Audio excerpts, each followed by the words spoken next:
নমস্কার। 2 তারিখ অর্থাৎ 2 জানুয়ারি মমতা বন্দ্যোপাধ্যায় নবান্ন সভাঘরে বড় বৈঠক ডেকেছেন। কেন এই বৈঠক? আজ সেই নিয়ে আলোচনা। আপনারা জানেন যে মমতা বন্দ্যোপাধ্যায় গতকাল গিয়েছিলেন সন্দেশখালিতে। সেখানে বেশ কিছু কর্মসূচি তিনি ঘোষণা করেছেন। পাশাপাশি বাংলার আবাস, লক্ষ্মীর ভাণ্ডার, স্বাস্থ্যসাথী এই সমস্ত প্রকল্প নিয়ে কথা বলেছেন।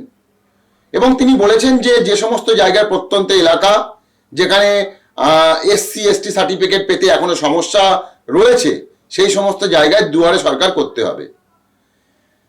তারপরেই যে খবর আমরা জানতে পাচ্ছি নবান্ন তরফ থেকে যে 2 তারিখ মমতা বন্দ্যোপাধ্যায় একটি বৈঠক করবেন নবান্ন সভাঘরে এবং সেই বৈঠকে থাকতে বলা হয়েছে জেলার ডিএম এসপিদের এবং নবান্ন সভাঘরে থাকবেন বিভিন্ন ডিপার্টমেন্টের সচিব এবং বেশ কয়েকজন মন্ত্রী।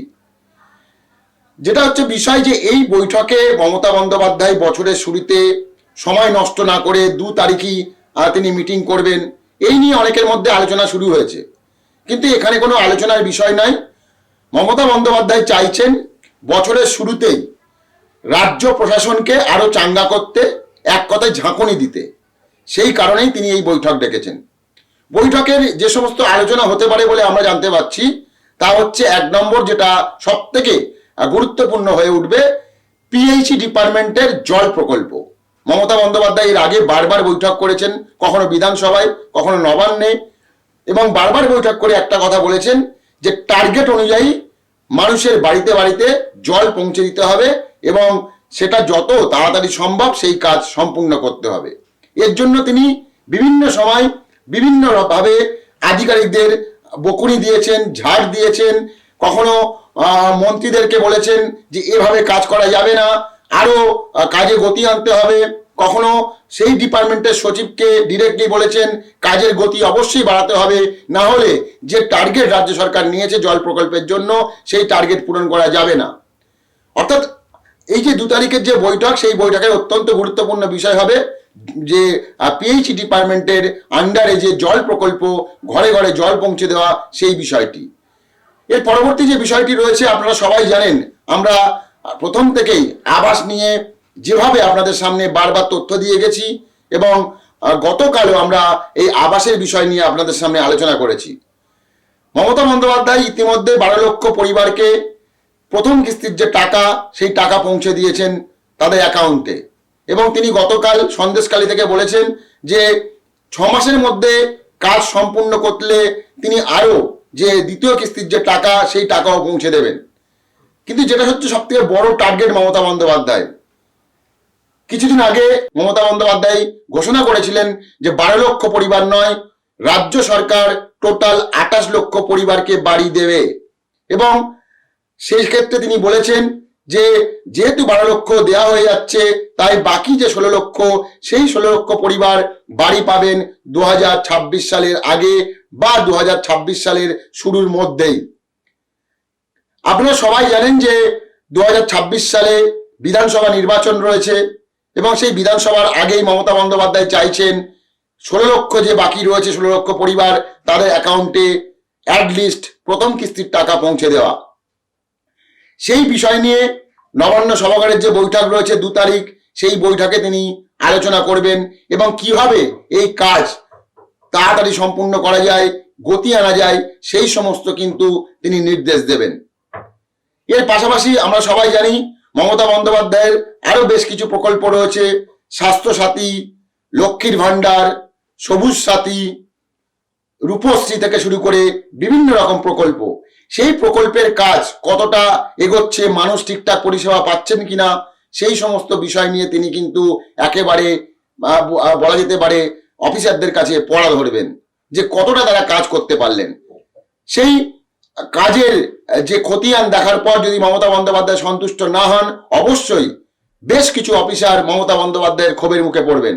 কারণ মমতা বন্দ্যোপাধ্যায় চাইছেন 2026 সালের আগে আর কোনো সময় নষ্ট নয়, রাজ্য সরকারের যে সমস্ত প্রকল্পগুলি রয়েছে সেই প্রকল্পের কাজ যত তাড়াতাড়ি সম্ভব সম্পূর্ণ করতে হবে। পাশাপাশি আরো একটা বিষয়, বেশ কিছু জায়গায় রাস্তাঘাট অত্যন্ত খারাপ অবস্থা, সেই রাস্তাঘাটের কাজ কেন হচ্ছে না, কিভাবে এই কাজগুলো করা যায়, সেই সমস্ত বিষয় নিয়ে মমতা বন্দ্যোপাধ্যায় একাধিক নির্দেশ দেবেন বলে অনেকেই মনে করছেন। এছাড়াও রয়েছে তোমার আইন শৃঙ্খলা, সাম্প্রতিক সময়ে বেশ কিছু ঘটনা এবং বেশ কিছু তোমার বিভিন্ন জায়গায় যে ইনসিডেন্ট ঘটেছে সেই সমস্ত বিষয় নিয়ে মমতা বন্দ্যোপাধ্যায় কিন্তু আগামী যে 2 তারিখের মিটিং রয়েছে সেই মিটিংয়ে তিনি তুলবেন এবং পুলিশকে আরো চাঙ্গা হতে বলবেন। পাশাপাশি জেলা থেকে শুরু করে কলকাতার শহরতলি অন্যান্য জায়গায় যে সমস্ত কাজ হচ্ছে বা যে সমস্ত অভিযোগ উঠছে আইন শৃঙ্খলা নিয়ে, সেই অভিযোগ যাতে না ওঠে পুলিশকে তিনি কড়া নির্দেশ দেবেন। এই নির্দেশ দিতে গিয়ে কেউ হয়তো মমতা বন্দ্যোপাধ্যায়ের ক্ষোভের মুখে পড়তে পারেন, ঝাড়ের মুখে পড়তে পারেন, কারণ মমতা বন্দ্যোপাধ্যায় চান কোনো রকম ভাবে কোনো অপ্রীতিকর ঘটনা, কোনো অশান্তি তিনি হতে দেবেন না এবং যাতে সরকারের ভাবমূর্তি ঠিক থাকে সেই বিষয়টা তিনি নিশ্চিত করতে চাইছেন 2026 সালের আগে। 2025 সালের জানুয়ারি মাসের 2 তারিখে বৈঠক করা মানে হাতে গোনা একটা বছর, তারপরে বিধানসভা নির্বাচন। এই সময় যে কোনো সরকার চাইবে যে তার আগে তার সরকারের বিরুদ্ধে যাতে কোনো রকম ভাবে অভিযোগের আঙুল না ওঠে এবং সরকার যে সমস্ত মানুষকে প্রতিশ্রুতি দিয়েছে সেই সমস্ত বিষয়গুলি ঠিকঠাক ভাবে পালন করা। এবং তার জন্য এটা একার কাজ নয়, যারা প্রশাসনের বিভিন্ন দায়িত্বে রয়েছেন তাদেরও কিন্তু অ্যাক্টিভলি কাজ করতে হবে এবং সেই জায়গা থেকে মমতা বন্দ্যোপাধ্যায় 2 তারিখে এটাই পরিষ্কার করে বলে দেবেন যে তার সরকার যে সমস্ত প্রকল্প চালু করেছে এবং যে সমস্ত কাজ মমতা বন্দ্যোপাধ্যায় চাইছেন সেই কাজ যাতে তাড়াতাড়ি এবং দ্রুত সম্পন্ন হয়। এবং সেই কারণেই মমতা বন্দ্যোপাধ্যায়ের এই বৈঠকের ডাক বলে আমার ব্যক্তিগতভাবে মনে হয়। অনেকের মধ্যে প্রশ্ন উঠতেই পারে যে 2026 সালে নির্বাচন, জানুয়ারি মাসের 2 তারিখে তিনি বৈঠক ডেকে নিলেন, এর পেছনে কি সত্যিই 2026-এর কথা মাথায় রেখে এই বৈঠক? কিন্তু একটা বিষয় পরিষ্কার যে 1 বছর মানে খুব একটা বেশি সময় নয়, দেখতে দেখতে পার হয়ে যাবে। সেই কারণে মমতা বন্দ্যোপাধ্যায় নতুন বছরের শুরুতেই অফিসারদের চাঙ্গা করতে চাইছেন। তিনি যেভাবে কাজ করতে চান সেভাবেই যাতে তার অফিসাররা কাজ করেন সেটা নিশ্চিত করতে চাইছেন এবং সেই কারণে এই বৈঠক। সব মিলিয়ে আগামী 2 তারিখের যে বৈঠক সেই বৈঠক অত্যন্ত গুরুত্বপূর্ণ। অনেকের মধ্যে কিন্তু কৌতূহল রয়েছে, অনেকের মধ্যে কিন্তু এই বৈঠকের দিকে নজর রয়েছে।